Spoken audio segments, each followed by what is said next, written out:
రాల్వకోడూరు గ్రామ పంచాయతీ పారిశుద్ధ్య కార్మికుల నిరసన. తిరుపతి జిల్లా రాల్వకోడూరు గ్రామ పంచాయతీలో పనిచేస్తున్న స్వచ్ఛ భారత్ కార్మికులకు 8 నెలలుగా జీతాలు చెల్లించకపోవడం, 43 మంది కార్మికులకు పీఎఫ్ జమ చేయకపోవడం, గత 2 ఏళ్లుగా పనిముట్లు మరియు ఇతర సామాగ్రి ఇవ్వకపోవడం వల్ల కార్మికులు నిరసన తెలిపారు.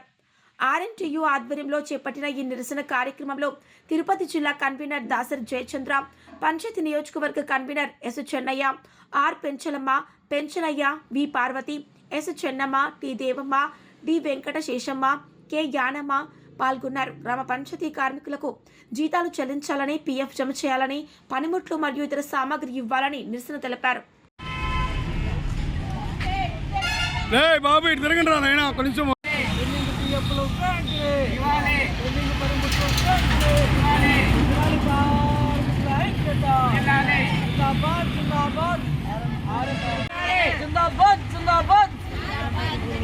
आरएमपीयू जिंदाबाद जिंदाबाद जिंदाबाद आरएमपी जिंदाबाद जिंदाबाद जिंदाबाद पीएफ్లు వెంటనే ఇవ్వాలి, ఎన్నింగ్ జీతాలు వెంటనే ఇవ్వాలి, ఎన్నింగ్ పనిముట్లు వెంటనే ఇవ్వాలి, సమాన పనికి సమాన వేతనం ఇవ్వాలి, సమాన పనికి సమాన వేతనం ఇవ్వాలి, కార్మికుల ఐక్యత ఇవ్వాలి, కార్మికుల ఐక్యత ఇవ్వాలి, సమాన పనికి సమాన వేతనం ఇవ్వాలి, ఎన్నింగ్ జీతాలు వెంటనే ఇవ్వాలి, ఎన్నింగ్ పీఎఫ్లు వెంటనే ఇవ్వాలి.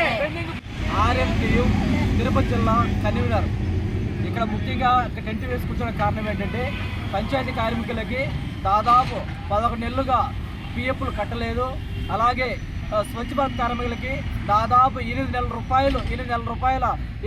నెలలుగా జీతాలు ఇవ్వలేదు. అలాగే పంచాయతీ కార్మికులకు అయితేనేమి, చెప్పులు అయితేనేమి, పప్పులు అయితేనేమి, సబ్బులు అయితేనేమి, సోపులు అయితేనేమి, యూనిఫామ్ అయితేనేమి, గ్లౌజులు అయితేనేమి, ఇవన్నీ కూడా గత 2 సంవత్సరాలు చెల్లించలేదు. అలాగే ఇప్పుడు నడుస్తున్న విధానంలో ప్రతి వస్తువు రేటు పెరిగింది కాబట్టి సమాన పనికి సమాన వేతనం కూడా ఇవ్వాలా. కనీసం జీతం అంటే జీతం ఇప్పుడున్న రేట్ల ప్రకారం 26,000 రూపాయలు ఇవ్వాలని చెప్పేసి డిమాండ్ చేస్తున్నాము. ఇప్పుడు దాకా మీకు ఎందుకు జీతాలు ఇవ్వలేదు వాళ్ళకు? గ్రామ పంచాయతీ పనిచేస్తున్నా మీ పార్వతి శ్రీనగర్లో పనిచేస్తున్నానా. మాకు 8 నెలల నుంచి జీతాలు రావడం లే. కాంట్రాక్ట్ బేసిస్ కింద పనిచేసే వాళ్ళకి 11 నెలల నుంచి పీఎఫ్ కట్లా. మాకు సబ్బులు, సోపులు, యూనిఫార్ము అన్నీ ఏమి పనిముట్లు కూడా ఇవ్వడం లేదునా. వస్తాయి అధికారులు పైనుంచి వస్తున్నారు, పోతున్నారు. మాకు మా సమస్య గురించి ఒకరు కూడా పట్టించుకునే నాదులు లేరు. మీకు 8 నెలల నుంచి 8 నెలల జీతాలు రాలేదన్నా. మాకు బ్యాలెన్స్ ఉంటాయి. 8 నెలల జీతాలు రాకుండా మీరు ఏం చేస్తున్నారు? 2-3 మాటలు మేము అడిగినాంనా. స్ట్రైక్ చేస్తే మీకు 3 వారానికి పడతాయి, 2 రోజులకు పడిపోతాయి అనేది చెప్తా ఉంటే వాళ్ళ మాట ఇది మేము పడిపోతా ఉన్నాం. మరి ఇప్పుడు ఎందుకు చేస్తున్నారు స్ట్రైక్? వాళ్ళ మాట వెళ్ళిపోవచ్చు కదా. వాళ్ళ మాట ఇది వెళ్ళిపోయి 2-3 మాటలు చూసినాం కాబట్టి ఇంకా మా వల్ల కాక మా బిడ్డ భవిష్యత్తుకు పనికి వస్తుంది, పీఎఫ్ కట్టలేదని మేము వస్తున్నాం. గతంలో రామ్మోహన్ రావు గారు వచ్చారు కదా, ఆయన సమస్య ఏం తీర్చారు మీది? గురుమోహన్ సార్ వచ్చి గురుమోహన్ గారు 3 నెలలకి వేసినాడు. ఏం వేశారు? జీతం వేసినాడు. 3 నెలలకు జీతం వేసి మళ్ళీ ఏం చెప్తారంటే సార్ ఇంకా 8 నెలలకు రావాలి మాకు అనేది మేము అడిగినాము. ఇప్పుడు వచ్చిన అధికారి ఏం చెప్తారు? కొత్తగా వచ్చిన ఆయన అడగలేదా మీరు? కొత్తగా వచ్చిన ఆయన కూడా అడిగినాము.